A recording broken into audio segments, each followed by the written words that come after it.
Hello, this is Jack and Crystal here with Awkward Conversations and Dirty Secrets. This is episode number 6, I think.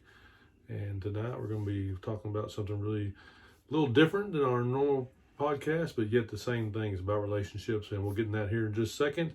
As you heard right before our podcast started, we talked about Anchor. And Anchor is a program we use to put our podcast out to Spotify and Google and Apple and all the different places we have our podcast on. And if you go to anchor.fm/wings and relationships, I'm sorry I'm reading this off here, so make sure I get it right.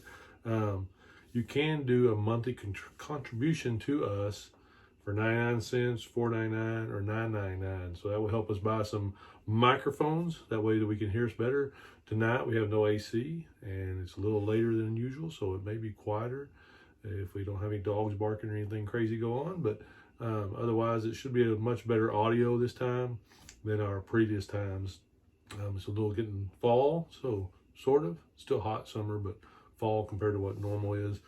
And so we have that ability that don't have to run the AC full blast to keep cool while we're up here recording. Now, right here, I'm going to bring my wine up because we also like to talk about our drinking. We like to have a glass of wine when we're discussing things and having times that we sit together. How are you doing, baby? Good. How are you? I'm doing wonderful. And so we like to have a bottle of wine, a glass of wine. And if you go to Naked Wines, you get 6 bottles of Naked Wines for $34.99 and free shipping. You save $90. Get 6 bottles of Naked Wine for $39.99 and free shipping. You save $102. There's no subscription required. Handpicked white, rose, and sparkling, Napa and Sonoma, is that how I say it? Sonoma wineries. Vintages, not sold retail. It's a limited time offer. The great thing about it is being here with us. It's part of our affiliates. One of our, like I said, we make pennies on it. You don't pay any extra, but you do get a 50% off, $50 off code. So if you go to www.nakedwines.com/wings50 or www.nakedwines.com wings/wings100, you'll get $100 off your order. So both of those are great. If you're watching here on YouTube, I'll put all that in the descriptions below. But just remember nakedwines.com /wings50 or wings100, and you'll get a little bit of a discount on that. So it's pretty great if you like to have a glass of wine. And the great thing we're going to talk about tonight is sometimes when these conversations we're going to talk about tonight, you may need a glass of wine to sit down and talk about some of these things. So tonight we're going to talk about 18 signs your partner wants to leave. It's kind of a serious topic. At the same time, it's a much needed topic, and there's too many divorces nowadays, too many people not staying together, and giving up too easily sometimes when things kind of go awry or go bad. So we're going to talk about 18 signs that your partner wants to leave. And so I'm going to pass my little notepad over here to Crystal so she can read our notes. Yes. And so we stay on track, because otherwise, if you let me do it, we don't stay on track. That's right. Oh, one quick note about the Naked Wines. I just wanted to say real quick, when we got these codes from our partner, I was kind of blown away by the price.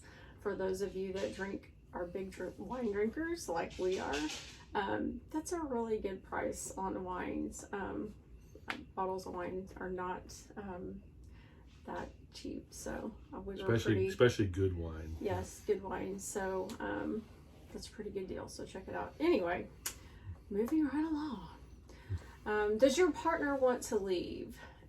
So originally on our social media we had 15 signs, but as we have been writing this, I kind of predicted that we might have more than 15, and I was right. We did. We actually have 18. So this is going to be 18 signs that your partner might want to leave, and what you can do about that. So does your partner want to leave you? Has the thought ever crossed your mind? Does your partner want to leave? Are they happy? Are you happy?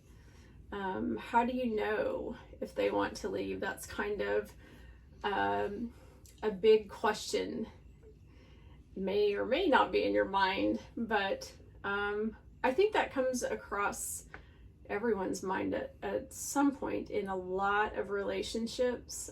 Is my partner happy? Would they maybe want to leave? How would you know? There's a lot of speculation about that. There's a lot of subtle signs that can be happening that you may not be aware of. So we're going to kind of jump into some of that and figure out what you may or may not be noticing. So, are they happy? Are you in tune with your partner? That's the biggest thing.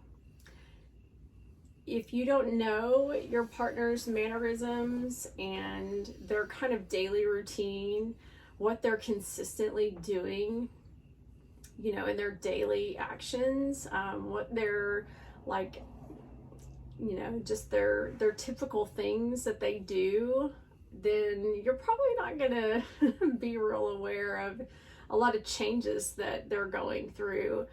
Subtle things that they might be doing or changing. You might just be real not noticing that. So if you're not in tune with those things, now might be a good time to be kind of in check with those things. Whether you're happy or your partner is happy, whether you know that or not, that's just a good thing to always be in check with in your relationship.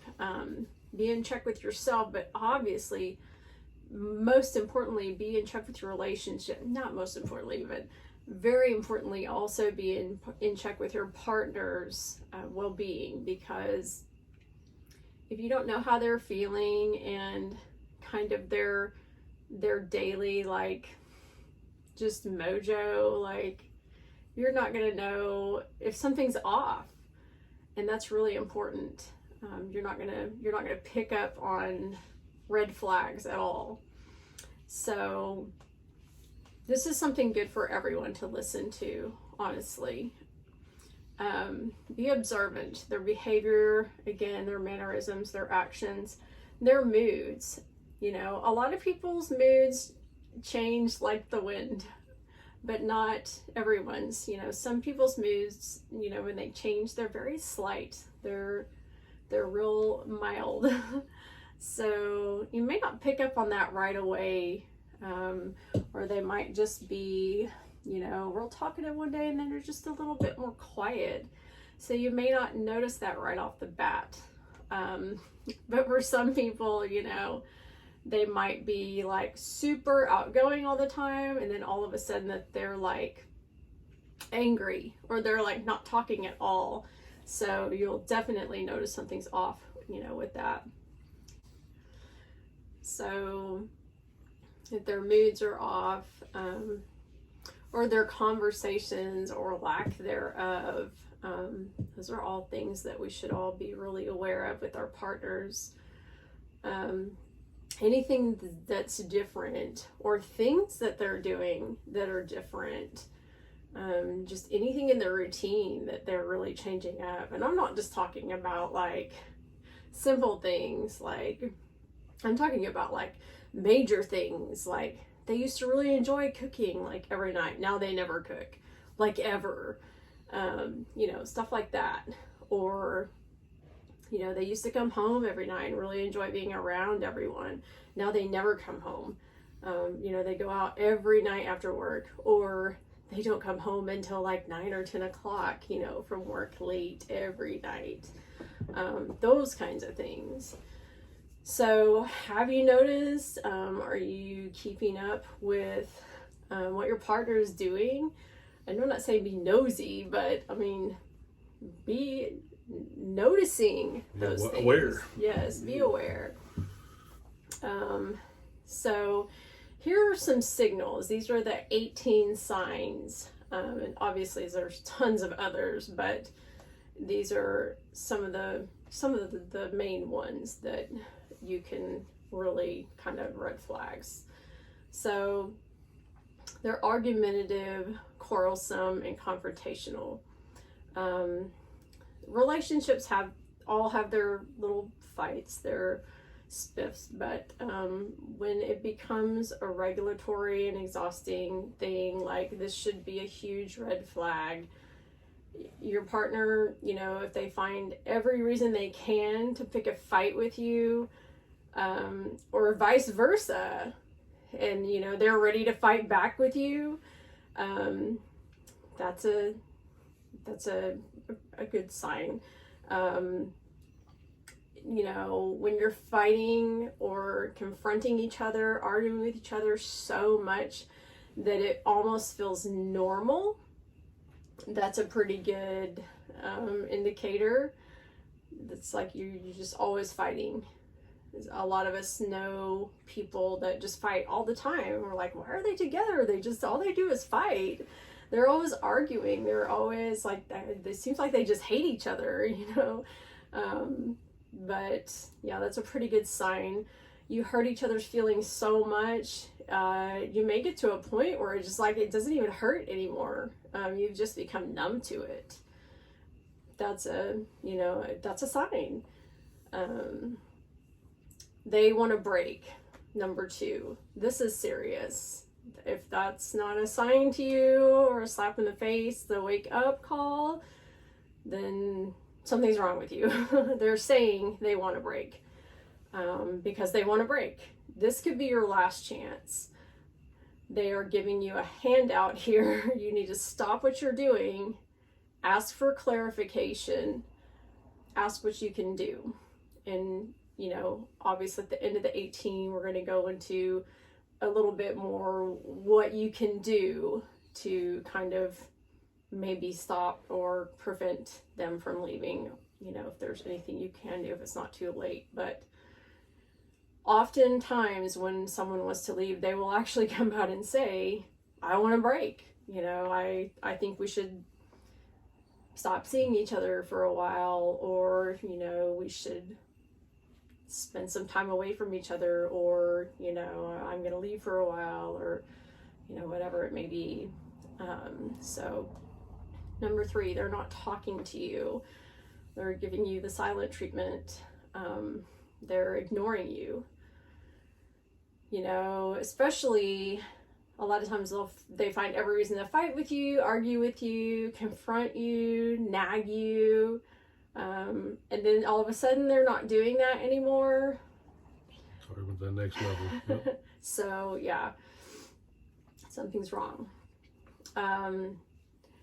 They're not intimate anymore. They're not interested. So yeah, that's okay for a while, but try to talk about it. A lot of people will just kind of shut the door on that because they don't know how to bring it up. They're nervous about it. They don't want to talk about it because it's very difficult to talk about for a lot of people, and for good reason.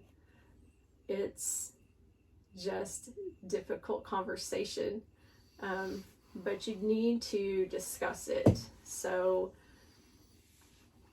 don't be nervous because it's extremely important.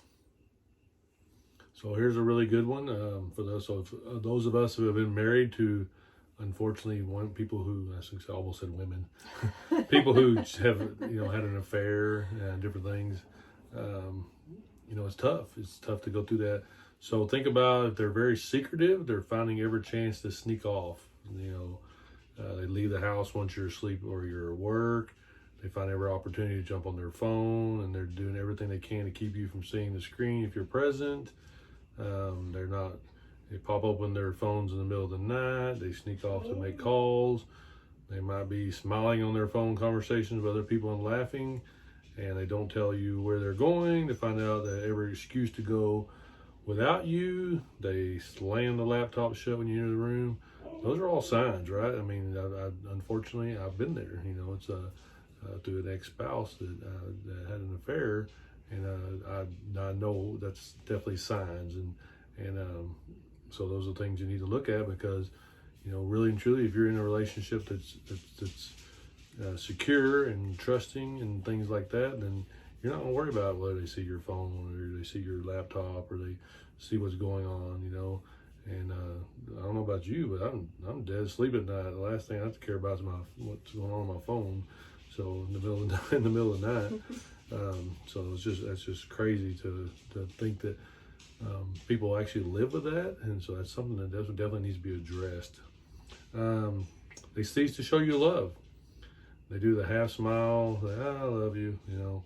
They don't even say it back at all. They do things that they don't do things for you that they once did, right? So they used to, you know, hold your hand when you walked across the street. They used to do different things to that effect that showed that there was an intimacy, not sexual intimacy, but an intimacy together.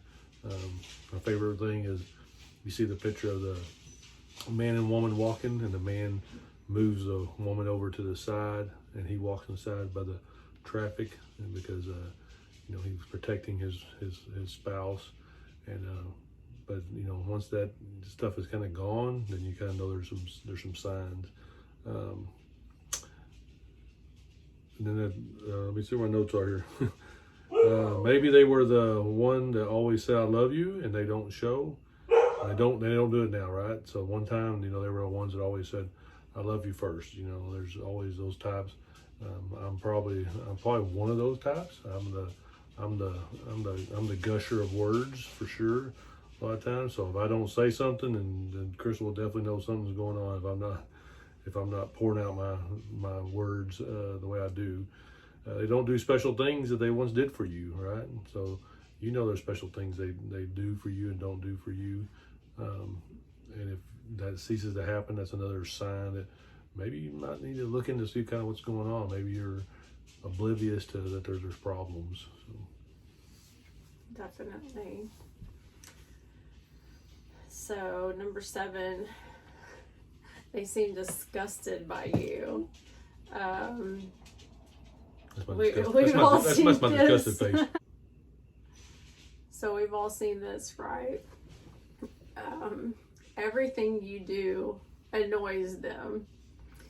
If you don't notice this, you might really want to start paying attention, because most people they are the receiver of this, they don't notice it. So this isn't true in every situation, but often in teetering relationships, you know,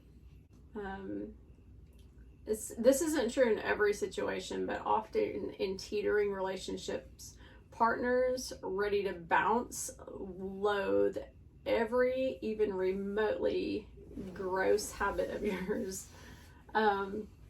Sometimes they don't even want to hear you breathe. They'll just watch you when you eat like they want you to die. Everything that you do is just annoying, disgusting, just disgusting. So watch for them watching you, because it's pretty noticeable in my opinion. So again, if you're not noticing this, you might want to be a little bit more aware of your partner's actions. All right. So they're never home, right? They're working long hours, or attending some meetings, or spending more time with friends. Any excuse not to come home because they don't want to be around you. Hello. I mean, that's a tall tale sign right there. I'm like, I don't know about all you, but I'm like rushing to be home, because I'm like 4 minutes, I'm home from work, because that's where I want to be. I want to be with Crystal. And so if you see that that's an issue, then, you know, it starts out small. It might be something to nip in the bud. It gets worse, it's just going to cause more issues. They transform their look, right? They may all suddenly become interested in their body image. They never were before. They start working out, dieting, get a makeover. They get their hair did. They get cosmetics. I mean, new wardrobes. You know, understandably, this happens with men and women, period, anyway. But this is out of their norm, right? So it's not something that normally they would do. All of a sudden, it's just a big deal to them. And you get the feeling it's not for you. Right. You begin the feeling it's not for you. You would definitely know if it was. You know, different things like that. We all like to be manicured and manscaped, and I don't know, all the different things that women do. Crystal is definitely beautiful, and she's always doing different things to help her continue to be beautiful. But yet again, it's something that's happened long before I met her, so it's not out of the norm, and so that's what you're looking for, something that's out of the norm. They're always on the defense, right? So you bring up things and they tear you down, right? Reactional teasing and playful communicating is normal. Anytime you're teasing your spouse or loved one, some of that's normal. I mean, just don't take that as a telltale sign. But if they're really cutting you down and making you feel bad, that's not good. But you can tell when your partner is not amused and takes offense. Taking everything with anger and spite is not healthy within a relationship. So you really just want to make sure that if you're hurtful with your words and your actions, and it's not fun, then it's not teasing and playing. It's more serious. Avoidance. They do everything in their power to evade you. They come home late. Again, we talked about that. Often they go to bed to avoid a conversation with you. They no longer have dinner with you and enjoy unwinding and enjoy being by themselves, right? Unwinding alone. There's nothing fueling this behavior. So there's nothing fueling this behavior. There's not, like, normally there would be like a fight or something that would drive your partner to like, oh, they wait till you go to bed to like sit up and watch TV or do something by themselves. Right. Like, but there's nothing like that going on. They just don't want to be around you. Right. And then just start arguments, right? I mean, out of the middle of nowhere, just start an argument, just to argue. And what they do that for is that way you'll avoid them, right? So they argue with you, you avoid them, and that pretty much did everything they want to do. They want to get you away from them anyway. So definitely something you want to look at in that deal, because every relationship has arguments at times and different things that happen. Hopefully you work through them. Crystal and I have had our share of a few little arguments, and we work through them, and that's something that happens in a relationship, but it gets to the point where it's the whole point of the argument is to get them away from you, period. That's not good. So number 14. I think we're at number 13. We are at number 13. Number 13. Lucky 13. This is only 17. I messed up. There are only 17. Just kidding. We can add one. I'll think of something. They're making financial arrangements. So this is a big red flag. They're transferring money into separate accounts. They may even be dishonest with you about money. They're making major purchases. They may even be like on the side, like buying a house, renting another house. Like, these are things you may or may not even know about. Paying off their vehicle, like different things like this that happen all the time. People that are getting ready to close out a relationship. These are all things that they may be doing because they are preparing to make their move, which is leaving you. So those are pretty big indicators that they're on their way out. They're ready to move, make their leave. That's kind of funny because you think about that as like, I don't know how everybody deals with financial things different. I'm sorry, I got to add to this. And, yeah. I don't know, guys, how you deal with it or not. Pretty much, I just give all her all the money, and I just ask to use it. It's not that easy, trust me. So the thing about it is, you got to think also, are they already cheating, right? If you don't know the signs, learn them. Check out some books from the library, or buy some of them on Amazon. Do some research. It's not difficult to find out honestly. Does not necessarily mean your relationship is over. There still may be hope, and again, going back to my previous marriage, with unfortunately somebody who was not faithful, you'll tell the signs. And I was a cop, so I was already investigating everything, and I'm really bad about that anyway, period. And you got to think about, there's signs. Everything you do, there's signs about why stuff happens. And unfortunately, you got to think about it. Sometimes people cheat and do stuff because they're not happy, right? You didn't make them happy. They're not happy with the situation. So that's all stems from multiple problems before it usually gets to the cheating stage. And when it gets to that point, it's really, really, really tough to come back from that point once that starts, because you've already a lot of these boundaries we talked about, and here in the 17, 18 steps, you've already passed a lot of those by the time it comes to cheating, just in my opinion. And so, and there's a reason a lot of these things are at the end of our list here. Because they get deeper. They get deeper and more right. serious, right. Because they're closer to the end. Right. And so and it's really tougher to come back from them. And not saying you can't. Yeah. I mean, there's always miracles. There's always, love conquers all if it's still there. But it's definitely going to be a lot of work. Yes, definitely. Number 16, they're always daydreaming. It seems like their mind is always somewhere else, because it is. They're not there anymore. Their mind is gone. They want to be somewhere else because they don't want to be where they are. So if it seems like they're not with you, they're not with you. They're always lost somewhere in space. They're not present in the conversation. Something to look for. Number 17, technically number 16, they're speaking in quotes or cliches. In the end, we only regret the chances we didn't take. Or never apologize for being someone else. Have y'all ever heard someone just always talk in quotes or cliches? That's funny. But some people do that, when they're about to leave. I know a guy that does that. So anyway.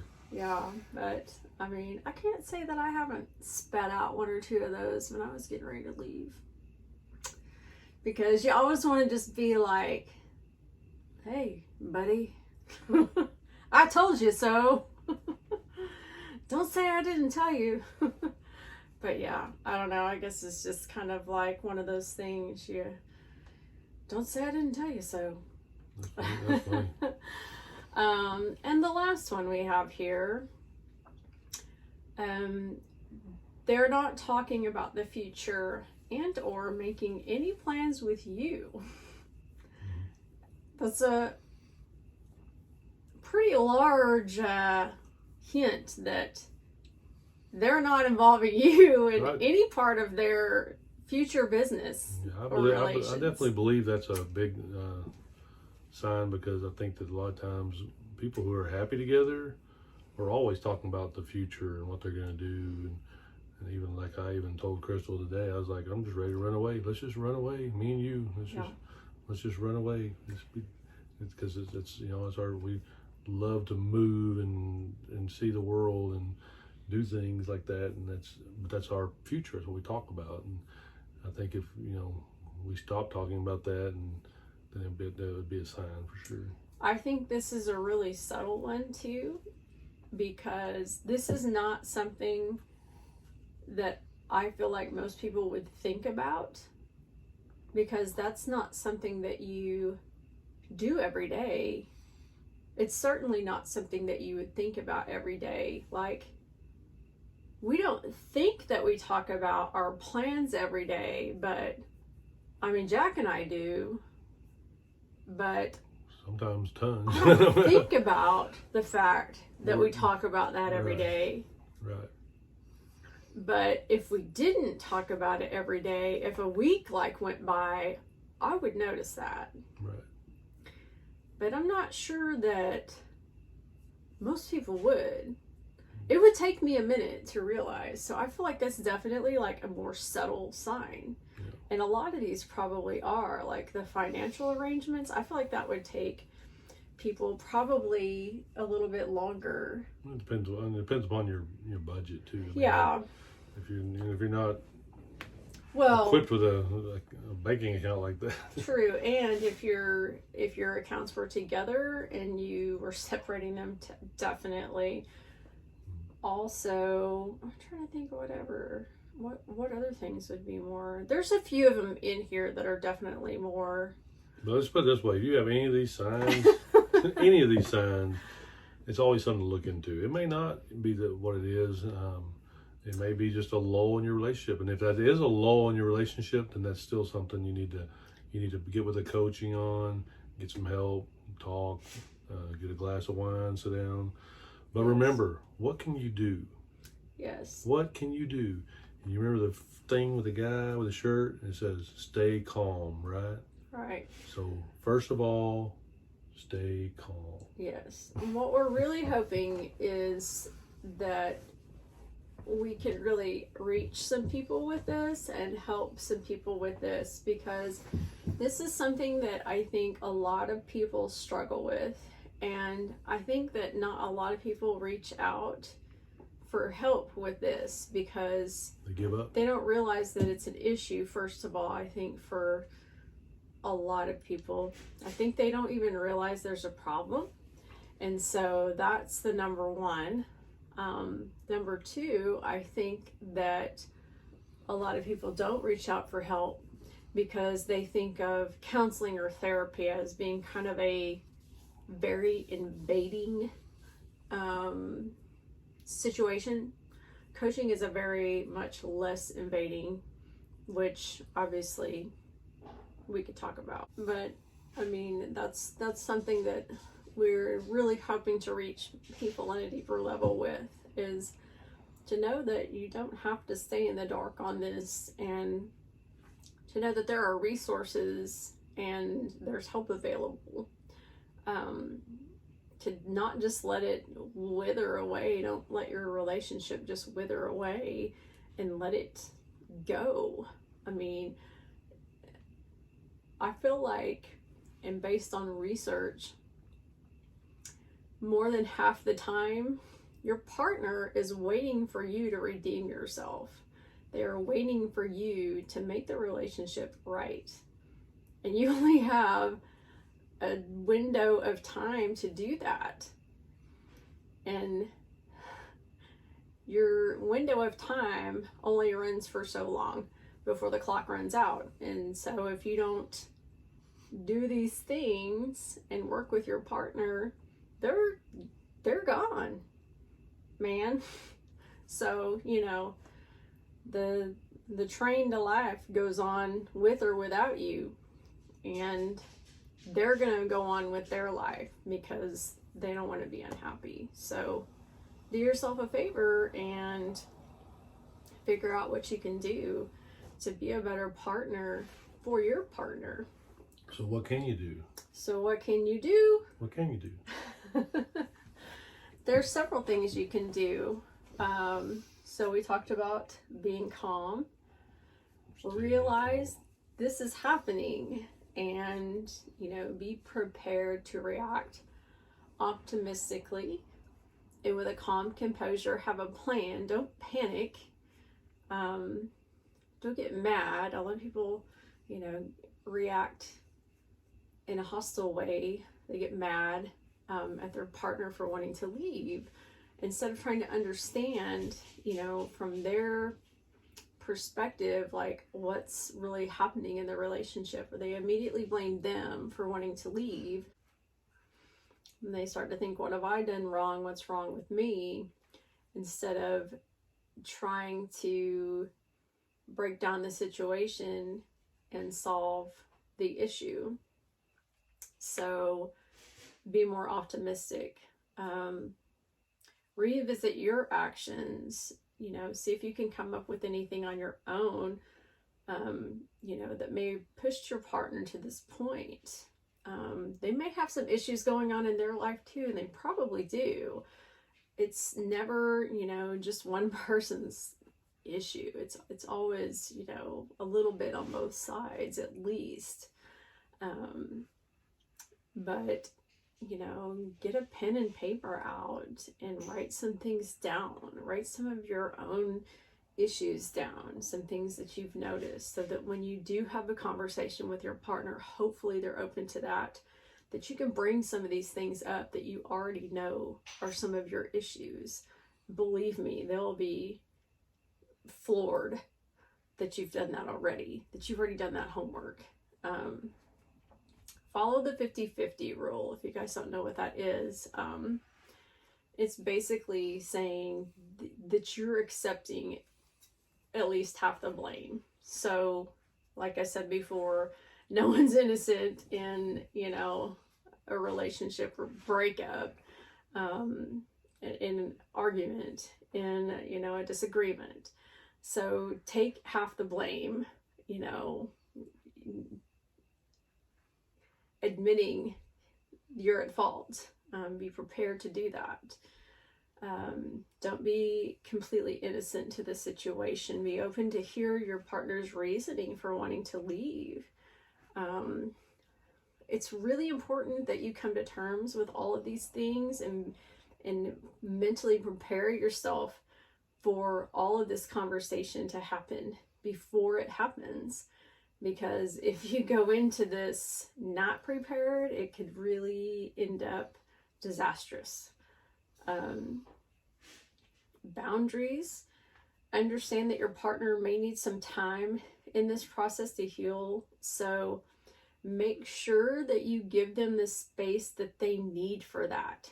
They might need to go spend a couple of weeks at their mom's or their friends. And that's really hard to do sometimes, because it kind of feels like you're letting them go. And that can be really painful and upsetting, especially if you've got kids or, you've been together a really long time. But you've just got to trust that hopefully it'll work out. It may not, but they need to see that you're giving them that space, and they're going to really respect you for that. And you need to tell them, like, hey, I'm giving you this space because I love you and I can see that you need this space. So that's really, really important. They may not know what they want yet. So they may be waiting for you to do a complete 180. So this may be your chance. So you've really got to pull yourself together here. So they may not have made up their mind. It may be too late, but don't assume. All right, so number 6, invite them to dinner. Show them that you see where they are, and you want to make every effort to save the relationship. Start the conversation with a friendly invitation to ask them what you could do better to help the relationship. Listen to them. Let them do the talking, right? Be an active listener. I'm kind of just scooting into from number 6 into number 7 because it kind of fits together. This means be present when someone is speaking. Actually listen to them. You hear that all the time. Are you listening to me? Do you actually hear me? Do you hear the answers, right? Or to the answer. You're genuinely interested in what's going to be said, what's on their mind without interrupting them. You're feeling what you're saying, that they have value. You're using eye contact, etc. Say sentences like, I hear you, I understand what you're saying. Apologize for, things that you've done, and be soothing to them. Hopefully you mean it. All nonverbal cues are extremely important. But again, that's where we talked about sitting down with that glass of wine sometimes and just really hashing out some things and talking about them.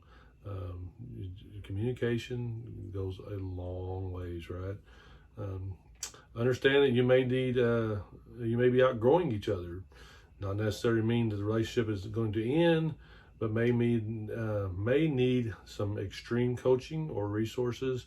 This often means one partner has advanced more in their career or in their maturity and than the other one did. So when the other partner then feels kind of left behind. and then they kind of resentful, right? That they're not to that same stage level that their partner's at, and so you got to be understanding in that part. Number 9, strive for better communication. If you're not sure how to do this, obviously, coaching can help, and tons of self-help books and research can do that. The single thing you can do is start conversations without blaming your partner and using the I statements, right? So there's a lot of things that I want to kind of add to this one a little bit. Coaching, right? Coaching may be somebody like Crystal, who's a life coach, relationship coach. It may be at the time back when I needed it. It was a Lutheran pastor who coached me in his own way, and without him to talk to a lot of times, I felt like maybe I wouldn't be the person I am today. I'm not a real religious person, but he talked to me more like a person. And sometimes you need that person that's not part of your relationship to talk to and to spill things out and kind of get a secondhand opinion.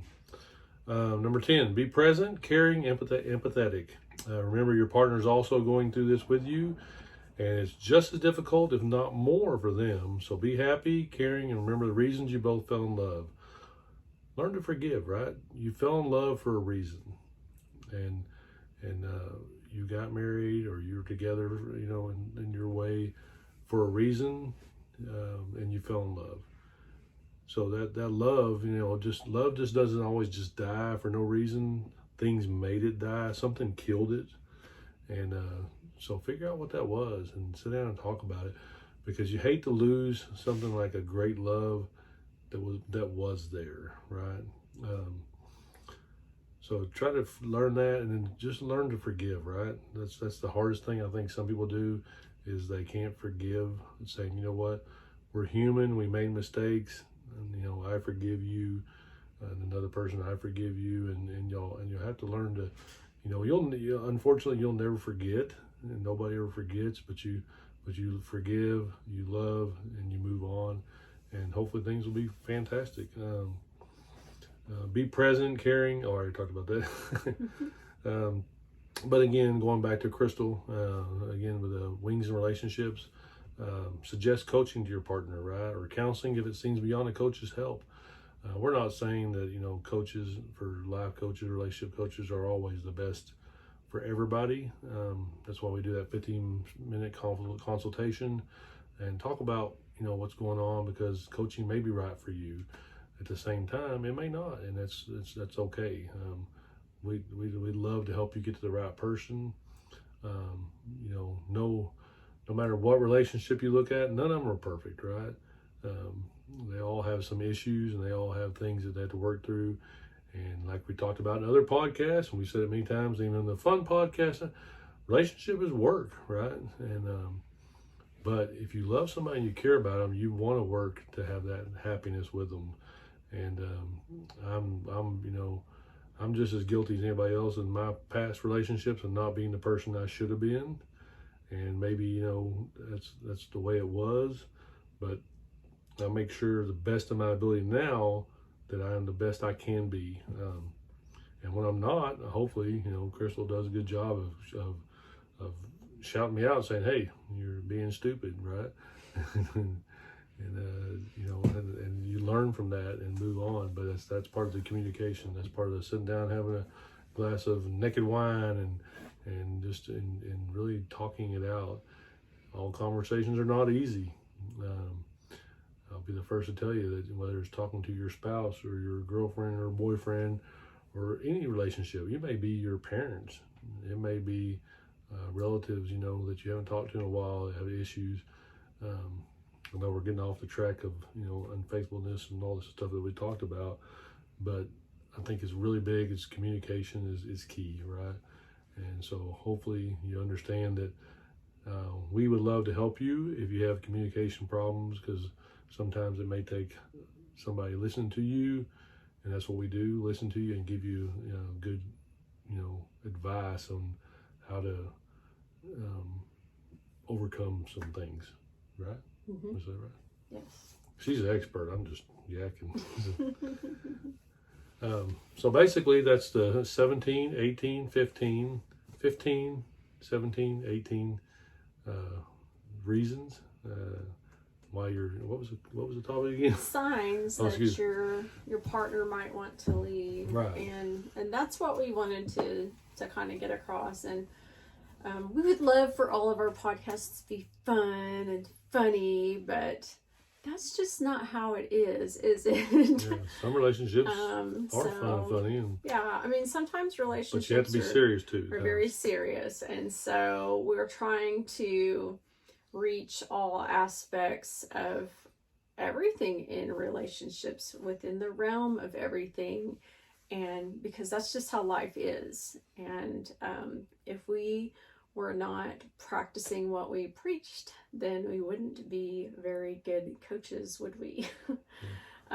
So we want to reach everyone, and we want to help everyone, and that's what our mission is all about, is helping people to form better bonds and better relationships.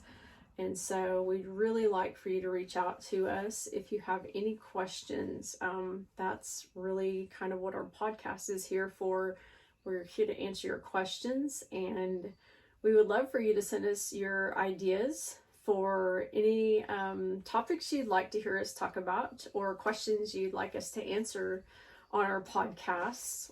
We do anything from serious to funny to Crystal, steamy. Did you see? Crystal, Crystal at wingsandrelationships.com, or Jack at wingsandrelationships.com. Give us an email. We'd love to hear from you. Again, we would definitely appreciate if you went to anchor.fm/wingsandrelationships.com, not .com, just Wings and Relationships, and sponsor us for 99 cents a month, $4.99 a month, $9.99 a month, and to help us get some better equipment so we can work on getting a better podcast out to you. Something we enjoy doing, and something I know that I told Crystal today, I was excited to come home from work to work on our podcast. But we appreciate your time. We appreciate you listening. Again, thank those people from overseas who listen, and all the people who just listen to every podcast we have. Again, we thank you, and we're going to head to bed because it's getting late here. So thank you for watching, and we appreciate you very much. Have a great night.